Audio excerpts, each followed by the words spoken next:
Hyvä yleisö, haluaisin näyttää teille jotain kalmoittaa, mitä huomasin tässä juuri äsken itse asiassa. Tässä Olvin lasipullossa, kuten huomaamme, tässä on korkea on koskematon, joten valu mitään. Mutta silti olutta on tuohon asti. Näkyykö se?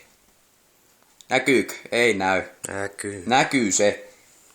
Voinko nyt tässä kohtaa kysyä, että mitä paskaa? Mulle on luvattu 33 senttilitraa ihanaa mallasjuomaa. Ja multa on siitä jo puolet viety. Ja mun maksaa täyden hinnan tästä saatanaa! Perkele!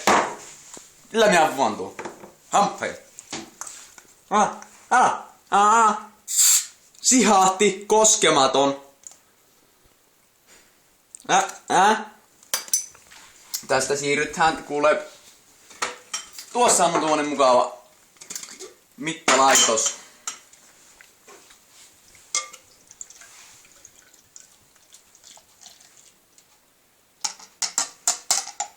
Tuommoisia oloja, kun te baarissa tilaatte. Häh?